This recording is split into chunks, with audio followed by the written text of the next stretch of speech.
Eu quero voltar outra vez lá em Coríntios 15, que é o Evangelho, né? Então, lá nós temos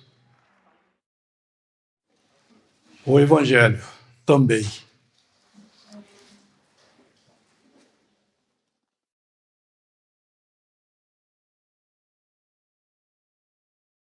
Primeira Coríntios 15.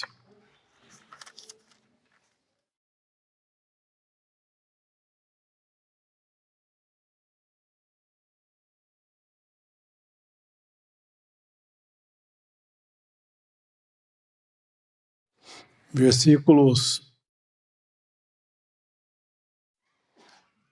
3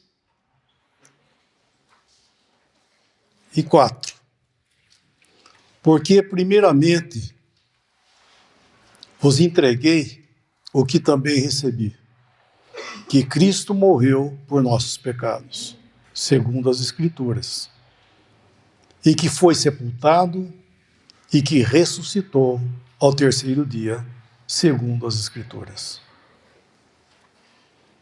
Aqui, o apóstolo está falando de algo que é profético, aquilo que as Escrituras já continham, o anúncio do Cristo vindo para morrer. Isso nós vemos em várias passagens. Um exemplo também que nós conhecemos bem é Isaías 53, e nós vemos os sofrimentos de Cristo e tudo mais, né? Então havia já desde antemão várias passagens que nos falavam dos sofrimentos de Cristo, e é interessante que fala da morte dele e também fala assim que ele foi sepultado, segundo as Escrituras, e depois fala da sua ressurreição. Então eu estava pensando que interessante essa ordem, né, que Paulo coloca, porque é o trajeto da obra de Cristo para Deus e para nós, e também para o seu povo, que era, segundo as Escrituras, era o povo de Israel.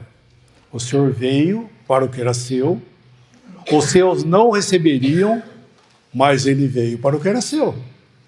E ele foi à cruz para dar a sua vida pelo seu povo. Quando foi colocado em cima da cruz, este é Jesus Nazareno, o rei dos judeus, aquilo foi Pilatos que colocou, com o fim de zombar, né, os judeus, mas aquilo era um fato. O Senhor permitiu que ele fizesse aquilo, porque aquilo era o fato. Realmente aquela pessoa que estava na cruz era o rei morrendo pelo seu povo. Aquilo que estava aqui nas segundas Escrituras estava tendo cumprimento. Aquele homem tinha que morrer. E ele seria aquele que veio para que existisse, ou melhor, para que a nova aliança pudesse vir para o seu próprio povo, que é o povo de Israel. Quando antes da sua morte, quando ele celebrou ali com os seus discípulos, ele disse: esse é o sangue na nova aliança derramado em favor de muitos. Ou seja, era o sangue dele que ia derramar para que a nova aliança com o seu povo pudesse ser estabelecida. Então existe uma bênção preparada para o seu povo que vai se cumprir. Por quê? Porque ele morreu ali pelo seu povo. Ele deu a sua vida pelos judeus e por todo Israel também. Só que nós vemos aqui agora em Paulo, né, porque Paulo está escrevendo isso, segundo as Escrituras, ele estava mencionando. Só que daí ele começa a traçar um assunto, ele vai falar dos propósitos de Deus em Cristo Jesus. Porque se nós vamos lá para os evangelhos, falando outra vez, se nós vamos para o evangelho, onde pega pela mão e a Escritura nos leva lá nos evangelhos. Então nós chegamos lá na cruz e nós olhamos, vemos quem? Esse é Jesus Nazareno, o rei dos judeus. É ele dando a sua vida ali, esse homem rejeitado pelo seu povo, mas tudo segundo os propósitos de Deus. E é interessante, irmãos, que as coisas que acontecem segundo os propósitos de Deus não inocenta o culpado. Porque, por exemplo, tem um versículo lá em Atos 2, por exemplo, quando a pregação de Pedro, falando para com o povo judeu,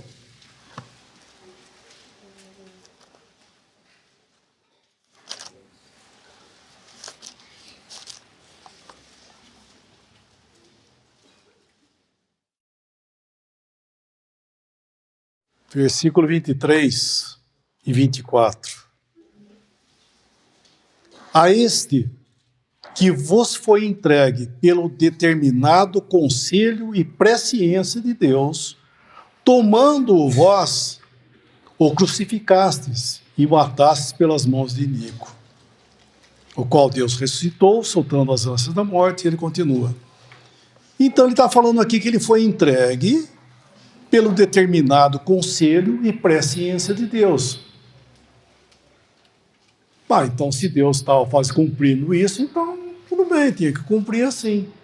Mas ele fala, ele continua falando, tomando vós o crucificasse e matasse pelas mãos de Inico.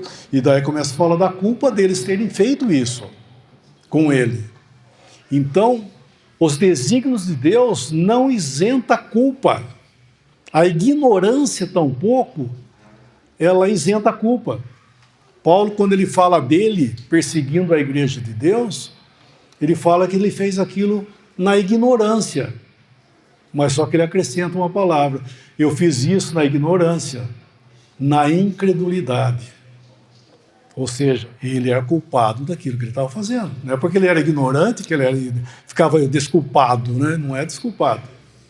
E assim, daí nós vemos que na doutrina de Paulo, né, na carta de Paulo, Paulo agora vai pegar o cristão, né, aquele que crê já no Senhor Jesus, ele vai pegar pela mão e ele nos leva à cruz, segurando pela mão, embora o Senhor não está na cruz, tá, gente? Por favor.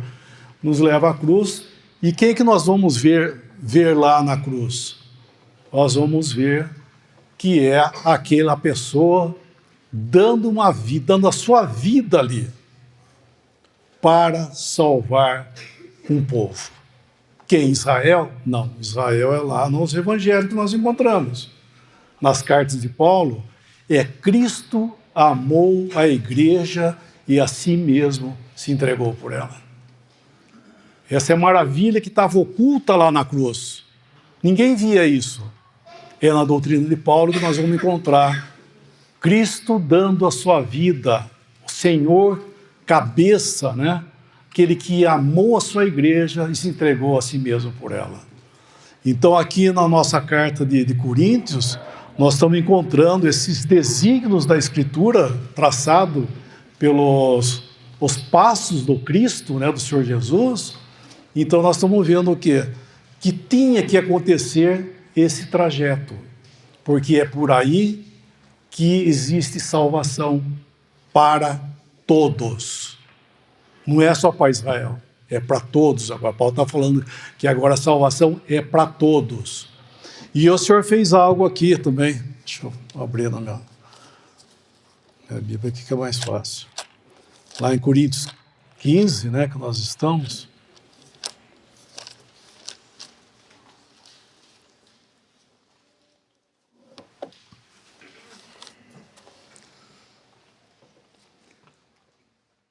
Paulo vai mostrar algo interessante, que o Senhor veio,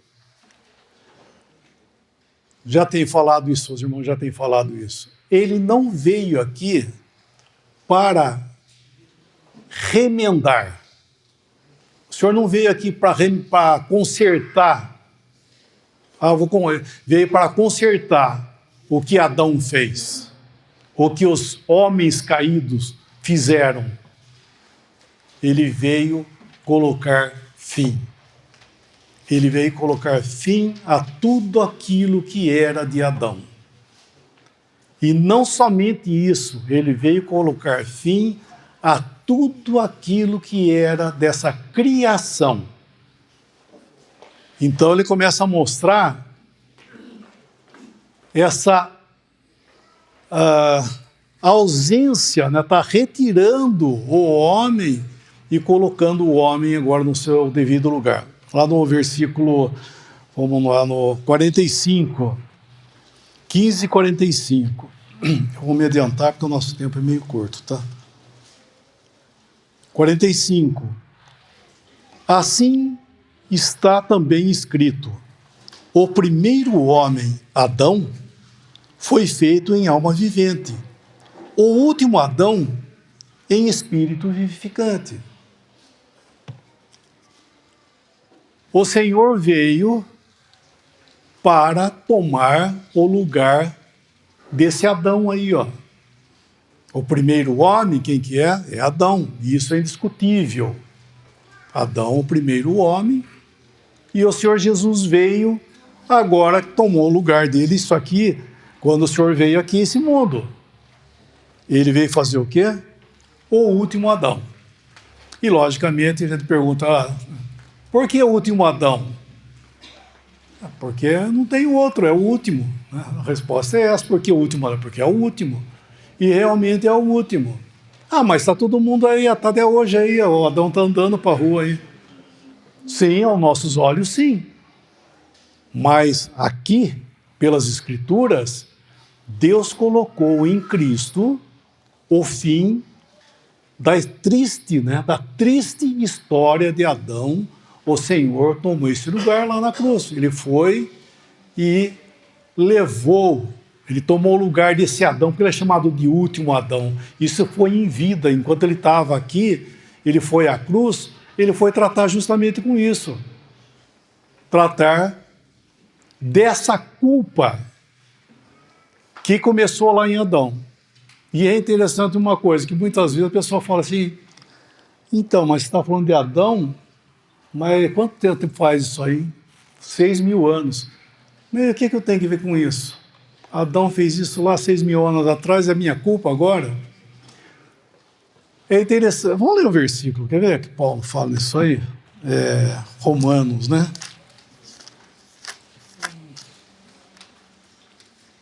Deixa eu ver isso aqui. Romanos. É isso mesmo. Romanos, você conhece já, Romanos 5,12, né? Romanos 5,12. Ele diz assim, ó. Pelo que? Romanos 5, versículo 12. Pelo que? Por um homem entrou o pecado no mundo, e pelo pecado a morte. Assim também a morte passou a todos os homens, por isso que todos pecaram.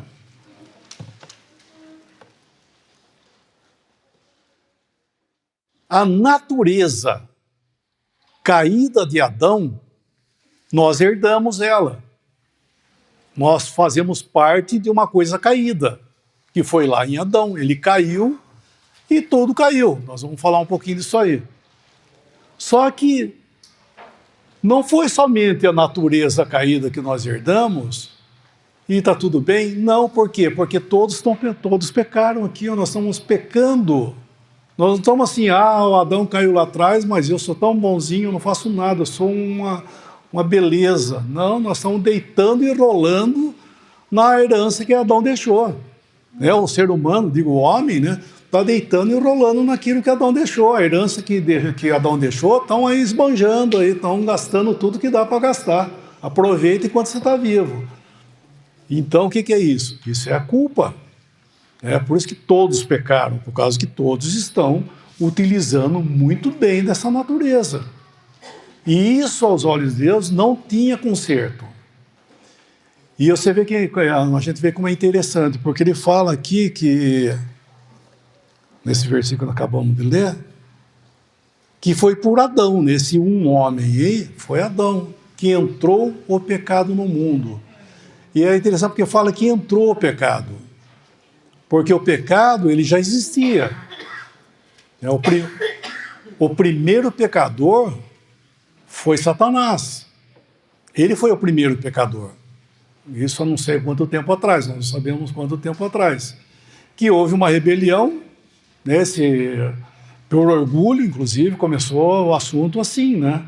Pelas escrituras a gente vê que ele elevou-se, nosso coração se elevou e ele queria ser igual ao Altíssimo. E daí ele pega e peca, pelo orgulho ele foi pecar. Pecou, e é interessante que quando aconteceu aquilo com Lúcifer, usar essa palavra, né? Com Lúcifer, ele não era cabeça de nada. Ele não era cabeça de uma criação.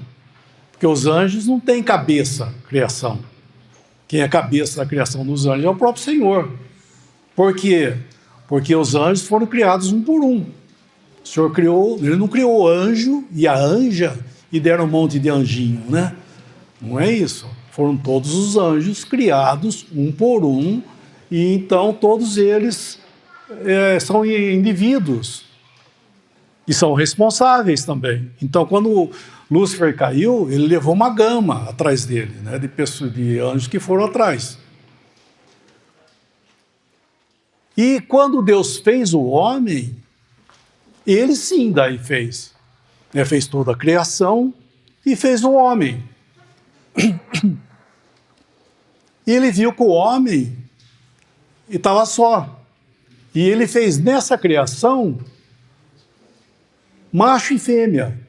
Tudo haveria um ciclo de vida entre o macho e a fêmea para procriar, isso em tudo, até nas árvores, tudo ia ser nessa base de procriação, né, de pólen, de tudo. Essa foi a maravilha da criação de Deus.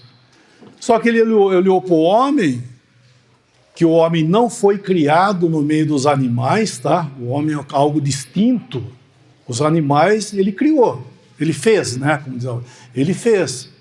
O homem, irmãos, ele não é contado como fala todo mundo aí. O homem é o único animal que quando cresce bebe leite. Não sabe nem o que está falando, né? O homem, primeiramente, nós somos contados com os animais quando cresce. Né? Nós somos pessoas, nós somos ser humano, né?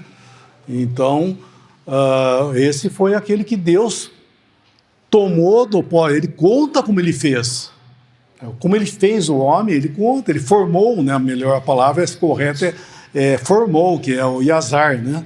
Ele tomou, fez teceu o homem, né? Um boneco, vamos chamar assim, do pó da terra, e ele soprou nas suas narinas e o homem passou a ser alma vivente. Foi nesse dia aí, irmãos, nesse momento que ele soprou fôlego de vida nas narinas e o homem passou a ser alma vivente, foi quando começou a criação do homem. O homem não existia isso. Foi Deus que fez nesse dia. Quem fez? O homem. Ele fez o homem. Só que ele viu que o homem não era bom que ele tivesse só. Todos os machos tinham suas fêmeas e o homem não tinha. Ele pegou, fez uma mulher para ele. E trouxe uma mulher à altura dele e os abençoou. Então, aqui nós vemos que é interessante, é uma criação do qual o homem foi colocado, inclusive, para ser cabeça de toda a criação. Não só da raça humana, mas de toda a criação. Então, Satanás, vendo isso, os seus propósitos, né, de desonrar Deus, ele investiu tudo que ele tinha, por assim dizer, para derrubar esse homem. Por isso que diz aqui que o pecado entrou no mundo. Ele não originou no mundo, ele entrou no mundo. Porque ele veio fazer, foi Satanás, e isso é a história que nós sabemos, o conto, né, das escrituras, o que Satanás fez usando a mulher para chegar em Adão e derrubar. Uma vez que ele derrubou Adão, daí acabou. Daí tudo entrou, é o efeito dominó que a gente chama, né? Porque ele derrubou a cabeça de tudo, o resto foi atrás. E essa é a queda do Adão. Então, não tem como né? Daí em diante, quando o homem caiu, não tem mais o que fazer. A verdade é essa. O que vai fazer com um homem desse? Nada. E Deus provou isso durante 4.000 anos. Para quem? Provar para Deus? Não, provar para nós mesmos. Deus sabe muito bem o que é o homem. E ele provou o homem em várias eras, né? Inclusive pela lei também, com Israel, aprovando o homem na lei e tudo mais. E o homem, o que ele é? Ele é caído. Ele não tem jeito. Não existe, vamos chamar assim, não existe religião que conserte o homem. Até aquilo que Deus deu, não consertou. A lei virou de condenação para ele. Nós vemos que nesse capítulo fala que a força do pecado é a lei, né? No fim, a lei é aquilo que é bom, é uma bênção, se torna de maldição para o homem. E daí, então, o que ele vem fazer? O Senhor veio para dar fim, por isso que ele chama o último Adão. Ele veio, quando ele foi para a cruz, para morrer lá, ele acabou, pôs fim à triste história de Adão. E diz aí, né, que ele fala que morreu pelos nossos pecados. Nós devemos entender que ele primeiramente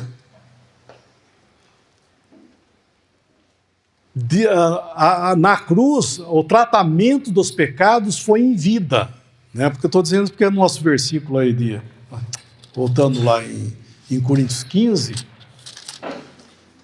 Paulo fala que, versículo 3, né? Porque primeiramente vos entreguei, que também vou receber, que Cristo morreu pelos nossos pecados. Ele fala, morreu pelos pecados. Então, pelas Escrituras, nós entendemos que foi em vida que ele foi tratar com os pecados. Naquelas horas que ele foi crucificado, das 9 horas da manhã até as 3 da tarde, nós vemos que foram divididos em 2 partes. 9 a meio-dia, meio-dia às 3. Na meio-dia até as 3 foi onde ele tratou com os pecados. Ele veio aqui tratar com os pecados. E ali ele padeceu, naquelas horas de trevas, esse justo homem, perfeito em todos os sentidos da palavra, ele foi à cruz. E ali ele foi o desamparado de Deus. Nós estávamos falando esses dias atrás que nós devemos tomar muito cuidado de nós não trocarmos as ordens das coisas. Nós temos as Escrituras e nós temos ciência também. Nós estávamos falando, não sei onde que foi, acho que foi em Limeira, não sei se foi em outro lugar também. Temos as Escrituras e temos a ciência. O que acontece na ciência e nós encontramos uma aprovação das Escrituras para aquilo, tudo bem, tá bom, tá certo. Mas se nós invertemos as ordens, daí está errado. Tentar usar a ciência para provar a Bíblia, daí isso é completamente errado. Porque as Escrituras nos falam de coisas que chamam milagre. Por exemplo, né? Um milagre. O que é um milagre? Milagre é um milagre. Mas como é que você explica o milagre? Se eu conseguir explicar o que é um milagre, ele deixa de ser milagre. O milagre é algo inexplicável. Então, o Senhor Jesus na cruz, esse homem perfeito, ele estava lá tomando sobre si o justo juízo que nós merecíamos. Não é o juízo que você merecia, que eu merecia, cada um merecia.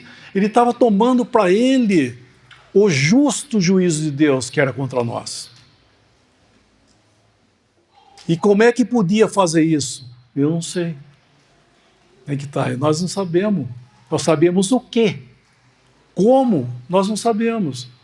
E mais um detalhe, irmão, nós estamos falando de uma pessoa perfeita, né? Nós começamos por esse assunto. O que é perfeito? Eu não sei nem o que é, nem imagino. Eu sei que um dia nós estaremos perfeitos, como o Senhor é perfeito. Mas o que é isso? Não sei. Nem imagino que ia ser perfeito. Né? Graças a Deus, toda essa cabecinha que nós temos aqui vai acabar, essa turbulência de confusão, essas provas que nós falamos agora, que o irmão acabou de falar aqui também, esses exercícios, né? Isso vai acabar no arrebatamento, vai acabar isso aí. Nós estaremos como o Senhor é, fisicamente e moralmente. Mas voltando a Ele, então, o Senhor estava essa perfeição. E assim, quando nós mexermos, falarmos, que eu digo mexer, é falar do Senhor e daquilo que Ele fez e tudo, nós devemos tomar cuidado de ficar somente até onde a Escritura nos leva. Porque o Senhor foi dado para ser crido, não para ser analisado. Aí, às vezes nós queremos analisar, mas como? Daí começa a querer ver como. Irmãos, cuidado, porque um irmão falou sobre a arca e o propiciatório, né, que onde Deus era propício para o povo.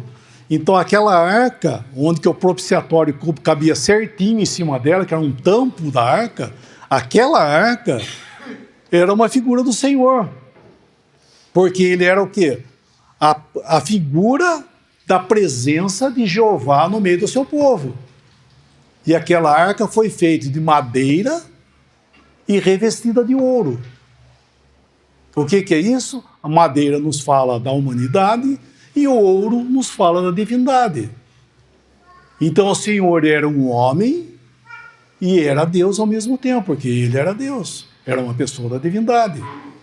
É aquele que era espírito, né? Porque Deus é espírito.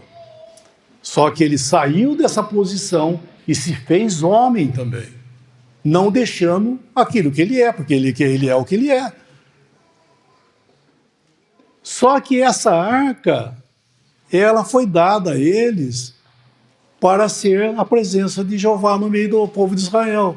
Ninguém podia ir lá pôr a mão, olhar para dentro dela, não podia fazer essas coisas. Que se fizesse, lembra do Uzá, né? O Uzá foi lá tentar ajudar com boa vontade, né? Quando colocaram erradamente a arca no carro de boi, ela balançou, ele foi lá ajudar. Pôs a mão, morreu. O que é isso, irmãos? São as coisas do Senhor e é o próprio Senhor. Nós não devemos nunca colocar a mão, nós devemos reverência ao que Ele é e tudo mais, e crermos e não analisar, não é botar a mão. Esse é o homem. Isso é a doutrina de Paulo, em 1 Coríntios capítulo 2, quando ele fala das revelações de Deus para nós, nas comunicações de Deus para nós, ele fala que todas as comunicações de Deus a nós é de forma espiritual e por meios espirituais. Lembra desse versículo? 1 Coríntios 2, 13, né? Ele fala, essas coisas também falam. Vamos ler esse versículo, por favor, só para... Eu vou ler nessa outra versão aqui. 1 Coríntios 2, ele fala, versículo 13, disso também falamos, 1 Coríntios 2, 13, disso também, quando ele está falando a comparação do homem natural e do homem espiritual, disso também falamos, não com palavras ensinadas pela sabedoria humana, mas ensinadas pelo Espírito, maiúsculo, Espírito Santo, comunicando coisas espirituais por meios espirituais. O Espírito Santo usa e comunica coisas espirituais por meios espirituais e não por meio natural. E isso é o quê? É querer botar o mãozão.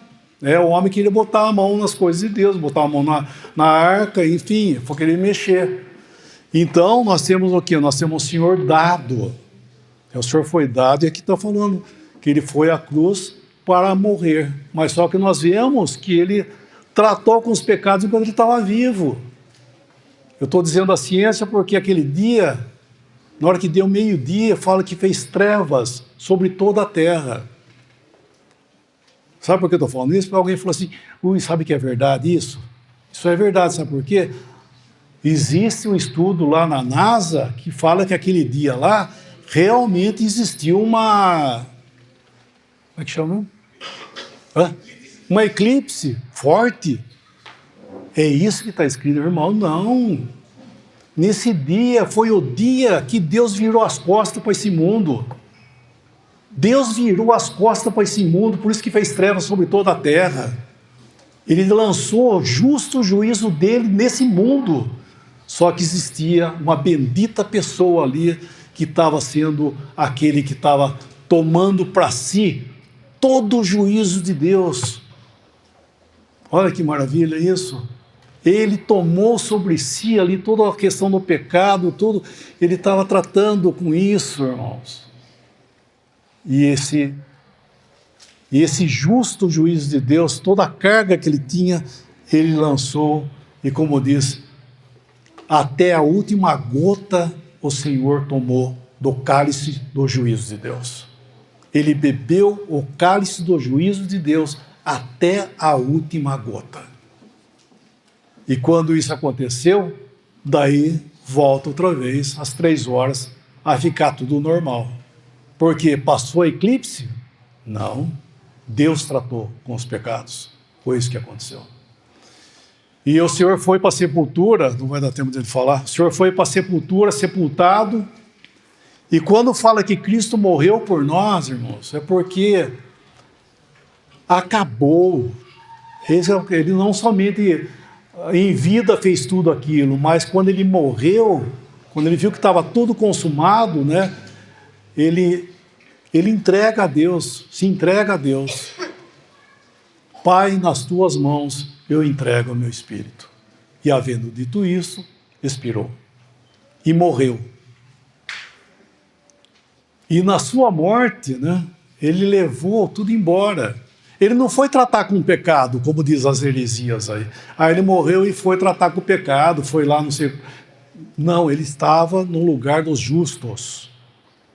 Ele foi sepultado, o seu corpo, nós temos falado, os irmãos têm falado, o corpo na sepultura, e o eu dele, ele estava em Hades, lá na sala de espera, juntamente com os justos. Por isso que ele falou para o malfeitor, hoje estarás comigo no paraíso. Porque ele foi para lá.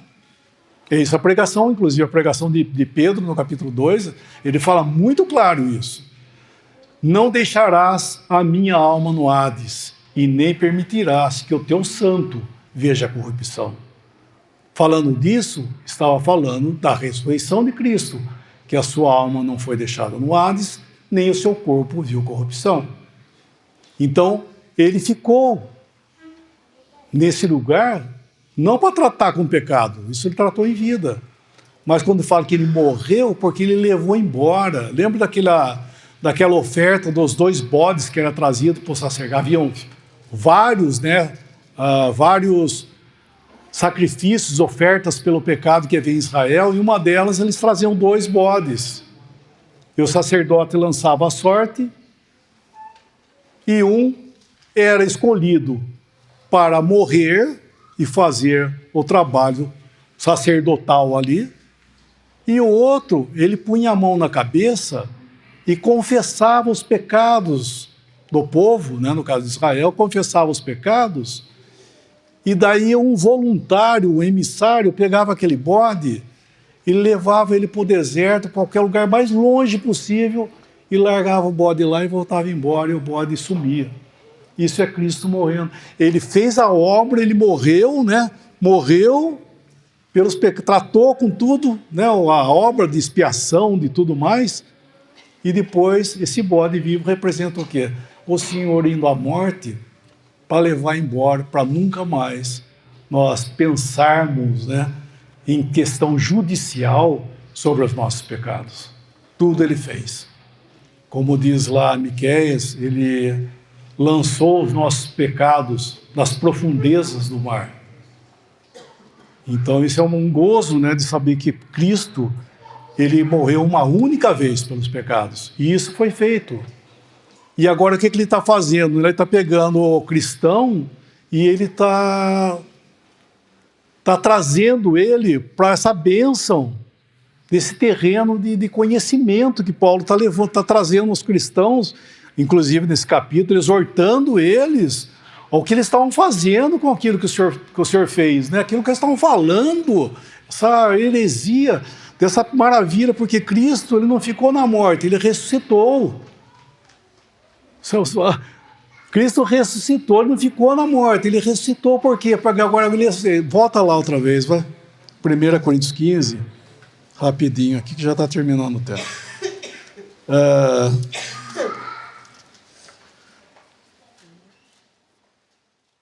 O 47.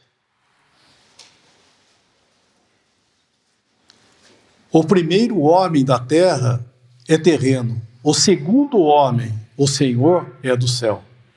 Agora ele fala o quê? O primeiro homem, que é Adão, e ele fala agora do segundo homem. Ele não fala segundo Adão, ele fala último Adão e agora o segundo homem. Por quê? Agora é um Cristo ressuscitado.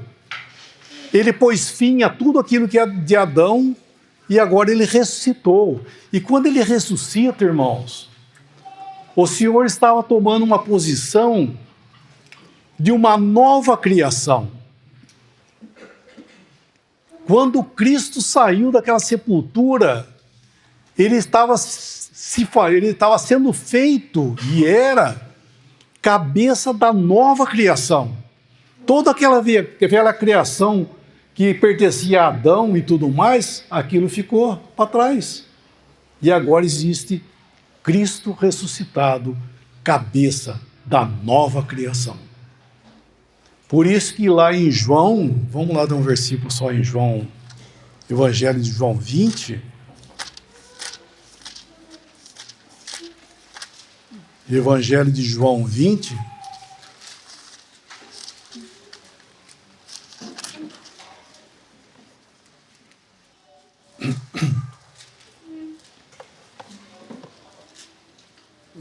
O início do capítulo.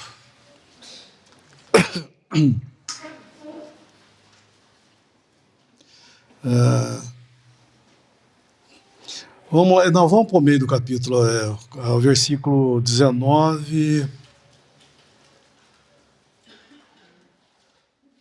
Vamos ler o versículo 21, vai. Capítulo 20 de João, versículo 21. Disse-lhe, pois, Jesus outra vez: paz seja convosco. Assim como o Pai me enviou, também eu vos envio a vós. E agora, e havendo dito isto, assoprou sobre eles e disse-lhes: recebei o Espírito Santo. O que é isso? Por que isso aí?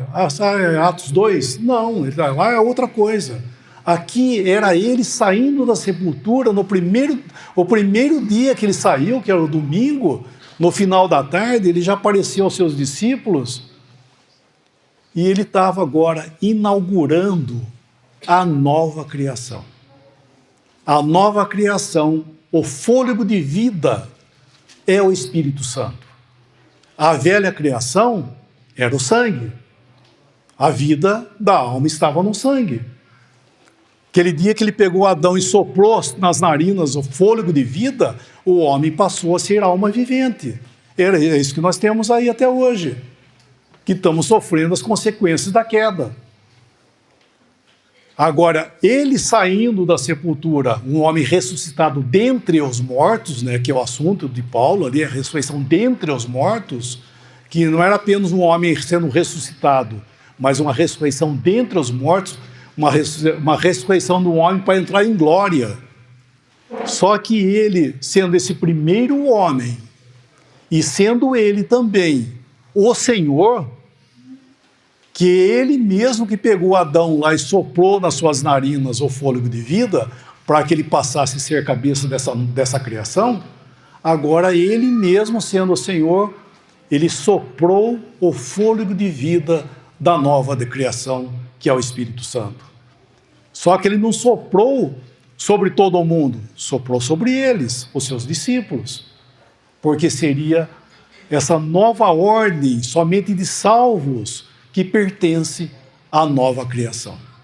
Assim como também quando ele soprou lá, ele soprou somente sobre Adão, ele não soprou sobre todo mundo, só em um homem. Então agora ele está fazendo isso. Ele soprou aqui a nova criação, esse homem ressuscitado. E agora esse evangelho que Paulo está pregando, irmão, ele está falando justamente isso. Ele está mostrando que o homem, acabou o homem diante de Deus. O homem não tem mais ação, não é por obras, não é por ação, não é por nada. O que é? É a nova criação. O homem hoje só pode estar em duas posições. Ou ele está em Adão, ou ele está em Cristo.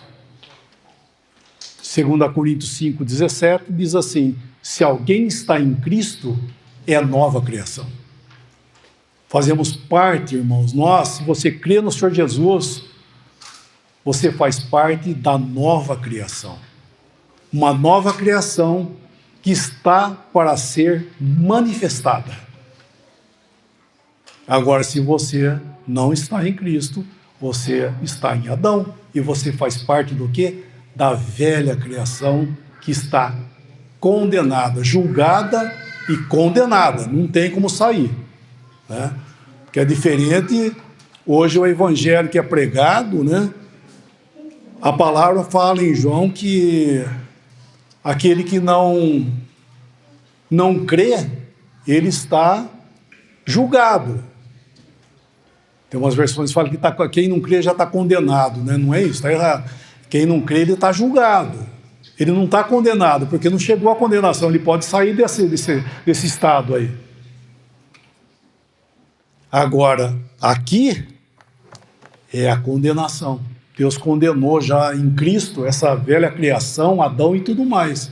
E o que precisa agora é estar em Cristo.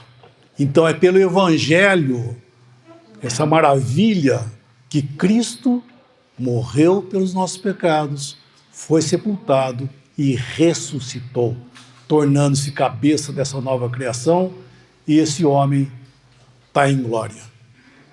Está prestes a se manifestar para dar início à exposição da nova criação, que vai começar pelos crentes, porque no dia que ele se manifestar, que não vai ser a esse mundo, vai ser somente aos crentes, esses crentes serão levados embora desse mundo perfeitos, porque fazem parte já da nova criação que há em Cristo Jesus. Então esse é o Evangelho, esse é o descanso, né, da obra de Cristo por uma pessoa. Se você crê no Senhor Jesus como seu Salvador, você tem vida eterna. Todas as coisas estão garantidas por aquilo que Ele fez, não por aquilo que você fez ou faz. É por salvação pela graça de Cristo por nós.